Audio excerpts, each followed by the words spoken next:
মমতার জামানা শেষ হতেই কাটলো চিংড়িঘাটা মেট্রো জট। থমকে থাকা মেট্রোর কাজ শুরুর ছাড়পত্র অগ্নিমিত্রার। পরিবর্তনের সরকারের সিদ্ধান্তে আম জনতার বড় স্বস্তি। মেট্রো প্রজেক্টগুলো সমস্ত থমকে দাঁড়িয়ে রয়েছে, আগের সরকার করতে দেয়নি। সেই সমস্ত কাজ আমরা আবার শুরু করব এবং আজ থেকে আমাদের চিংড়িঘাটা যেটা থমকে দাঁড়িয়েছিল সেটা আজ থেকে চালু মানে পারমিশন দিয়ে দেওয়া হয়েছে।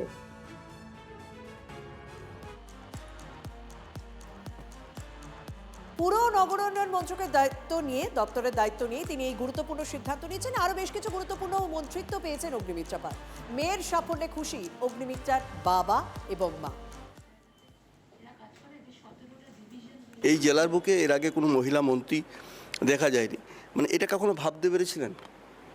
হ্যাঁ, ভাবতেই পারিনি, কখনোই ভাবতে পারিনি যে পলিটিক্সে জয়েন করবে, এমএলএ হয়ে যাবে, মন্ত্রী হয়ে যাবে এই অল্প সময়ের মধ্যে, within a span of 6 to 7 years। বিশাল অ্যাচিভমেন্ট আর কি, খুবই মানে গর্বের ব্যাপার, আনন্দের ব্যাপার সবারই জন্য। আমার ফ্যামিলি, ওর কার্যকর্তা, আসানসোল বার্নপুরের মানুষ, এটাতে প্রচুর কাজ করার স্কোপ আছে। মানে মহিলারা এবং শিশুরা সবথেকে বেশি উপেক্ষিত, সুতরাং তাদের জন্য কাজ করার প্রচণ্ড স্কোপ আছে। আর আমি তো ডেফিনেটলি সবসময় আমি অ্যাডভাইস দিতেই থাকবো আর কি। আমার রাত্রে ঘুম হবে না, আমার নানা রকম পয়েন্টস মনে আসবে আর কি, এইটা করতে হবে, ওইটা করতে হবে। অগ্নিমিত্রা পাল পুর ও নগর উন্নয়ন মন্ত্রী, যেটা বিগত সরকারের ফিরহাদ হাকিম সেই দায়িত্বে ছিলেন। এইটা খুব আমার ধারণা আর কি, এটা খুব ডিফিকাল্ট মিনিস্ট্রি। তবে ও তো সবসময় লড়াকু, ও কোনো আনকম্প্রোমাইজিং, ও কোনো সময় কোনো কম্প্রোমাইজ করে না। তো সততার সঙ্গে করবে, পরিশ্রম করবে, খাটবে এবং ভালো হবেই আগামী দিনে। এইসব যেগুলো করাপশন এগুলো আমার মনে হয় বেশি আছে এইসব জায়গাতে।